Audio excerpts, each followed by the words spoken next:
Bonjour à tous. Alors aujourd'hui je voudrais parler de la violence policière. C'est vrai qu'elle est exercée dans plusieurs pays au monde et même dans les pays les plus émergents.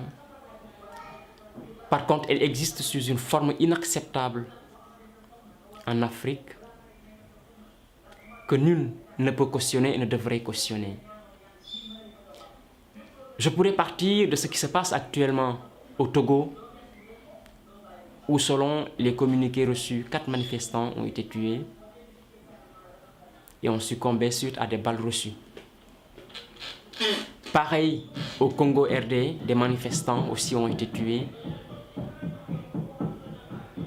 Tout dernièrement en Guinée-Conakry, des manifestants aussi ont succombé à des blessures reçues par balles ou parfois sous l'effet d'une violence inouïe exercée par des forces de l'ordre.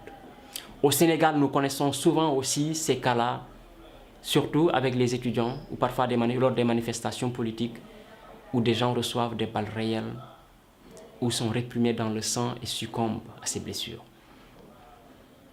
Ce scénario-là, on peut l'élargir pratiquement à tous les pays d'Afrique. Égypte, Tunisie, Algérie, Cameroun, Centrafrique, Côte d'Ivoire, Niger, Nigeria, Gabon, et j'en oublie. Dans ces pays-là, à chaque fois qu'il y a manifestant ou manifestation, la police a une forme singulière, particulière, ahurissante de maintenir l'ordre. Et elle consiste à tirer avec des balles réelles sur des manifestants. Je me demande à cet instant précis où le policier ou le gendarme ou le militaire, il sort son arme, regarde en face de lui des gens qui ont des pancartes, au pire une pierre, tire sur eux. À ce moment précis-là, quel est le sentiment qui animait l'homme de tenue ou l'homme en tenue qui le faisait? C'est-à-dire, est-ce que tu pensais que la personne qui était devant toi était une bête, un djihadiste, une personne armée qui, à la seconde près, si tu ne tirais pas sur elle, elle allait tirer sur toi? Ou tu avais conscience réellement que la personne sur laquelle tu étais en train de chuter était une personne comme toi, qui aspirait au minimum comme tu l'as, c'est-à-dire avoir un revenu modeste et vivre convenablement? Est-ce que tu as conscience que cette personne-là ne demandait pas plus ni moins pour l'essentiel? Puisque les revendications en Afrique tournent sur deux axes, autour de deux axes. Souvent, il y a manifestation en Afrique, c'est pour demander la restauration des acquis démocratiques, le renforcement de la démocratie ou le respect de la Constitution. L'autre axe concerne souvent l'augmentation du pouvoir d'achat via une augmentation des salaires ou la diminution des denrées alimentaires ou une redistribution des richesses de façon équitable. Et ces conditions-là, ou ces doléances-là, monsieur le policier, elles te sont destinées aussi parce que tu es défendu à travers les manifestants. Lorsqu'ils réclament une meilleure démocratie dans ton pays, c'est pour éviter que des gens moins diplômés que toi, qui ont carburé moins que toi dans l'armée ou dans les services paramilitaires, te dirigent. Parce que dans un pays où il n'y a pas de démocratie, le caporal, s'il accepte de faire une sale besogne, peut être promu à un poste pour te diriger. Non pas parce qu'il est plus méritant, mais parce qu'il a été ciblé comme étant quelqu'un qui est prêt à tuer pour faire plaisir au chef. Il te dirigera. C'est ça, ce qui se passe dans les pays où il n'y a pas de démocratie. L'autre chose, quelqu'un, ira en mission 50 fois tant qu'il est le chambellan, tant qu'il est la personne qui cire les bottes du général ou du commandant, alors que tu es plus méritant, alors que tu as plus de dispositifs, ou en tout cas tu es plus outillé pour aller à ces missions-là. Mais dans un pays où il n'y a pas de démocratie, chacun fait ce qu'il veut et défend ses intérêts ou les protège. Ce qui revient à penser que lorsque des hauts gradés, s'il s'avère que c'est eux qui vous donnent les ordres pour réprimer des manifestants dans le sang qui réclament une meilleure démocratie ou de meilleures conditions de vie, c'est parce qu'ils sentent leurs intérêts menacés. Et que voir le peuple réclamer une redistribution équitable des richesses du pays ne les arrange pas parce qu'ils se sont appropriés ce qui nous appartient à tous. Ces gens-là sont prêts à donner des ordres pour te dire tire sur des manifestants, ils en ont rien à foutre.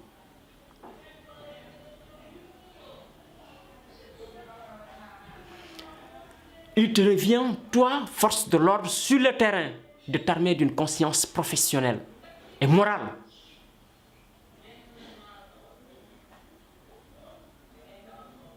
Elle doit t'interdire, cette conscience-là, de tirer sur un frère, sur un cousin, sur un voisin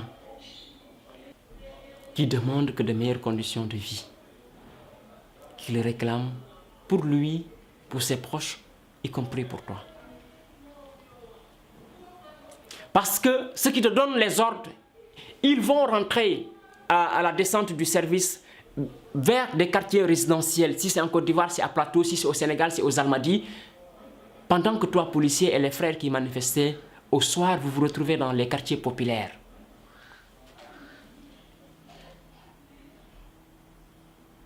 Si le courant est coupé chez un manifestant, il est fort probable qu'il sera coupé chez toi. Si l'eau est coupée également chez un manifestant, il est fort probable que chez toi, tu risques de ne pas avoir de liquide précieux. Si tu ne manges pas à ta faim en tant que policier et force de l'ordre, eu égard à ton revenu modeste et dérisoire, il est fort probable que chez ton voisin, les mêmes conditions y prévalent.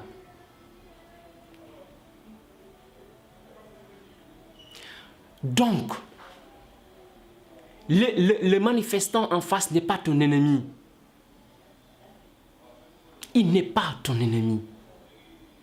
Ton ennemi, il est ailleurs. C'est celui-là qui te prive, toi, de jouir d'un revenu modeste, d'une condition d'existence honorable. Et au même moment, lui qui te donne l'ordre de tirer, y compris lui aussi qui lui donne l'ordre d'en dessus, et ainsi de suite, ils vivent convenablement. Ils conduisent de belles voitures. Ils ne sont pas dans le besoin. Quand tu fréquentes un hôpital où les soins sont dérisoires, ils font soigner leurs parents dans des cliniques. Quand tes enfants vont dans des écoles, où si l'année c'est 9 mois d'études, c'est 7 mois de grève, eux, leurs enfants sont à l'extérieur, dans les pays occidentaux et suivent de bonnes études. La preuve, dans une manifestation, est-ce que toi, policier, tu as déjà tiré sur le fils d'un ministre, d'un député ou d'un directeur? Tant que cela n'arrivera pas, sois conscient qu'il y a déséquilibre dans le système. Il y a un système à double vitesse. Et ce qui permet au système d'avoir cette vitesse-là, c'est parce qu'il n'est pas équilibré. Et ceux qui dirigent n'ont pas intérêt que ceux qui sont en bas soient au même niveau qu'eux. Parce qu'ils vont déjouer leur jeu. Ils nous affament pour que nous soyons dans le besoin et qu'ils reviennent ensuite nous donner ce qui nous revient de droit, parce que ce n'est pas pour eux, sous prétexte qu'ils sont en train de nous aider. Et lorsque nous manifestons pour demander ce déséquilibre-là qu'il soit banni, pour la restauration d'un état de droit, pour que nous vivions ensemble mieux, on nous réprime dans le sang. Et toi, policier, on te donne la mission, cette sale mission de tuer tes propres frères. Revois cette façon de faire. Il vous a donné différents moyens de dissuader ou en tout cas de restaurer l'ordre sans devoir user de balles réelles. Et ces moyens-là, c'est quoi? C'est des gaz lacrymogènes, c'est des grenades, c'est des voitures blindées qui sont parfois transformées en citernes avec de l'eau chaude déversée sur des manifestants, ou de l'eau froide, ou tout autre arsenal qui au moins peut dissuader une personne sans ôter sa vie. Nous vous invitons à revoir cette façon de faire. Cela ne vous honore pas. Je n'ai pas encore entendu quelqu'un être honoré quelque part parce qu'il a tué un manifestant. Qui parmi vous a déjà évolué en grade parce qu'il a tué un manifestant?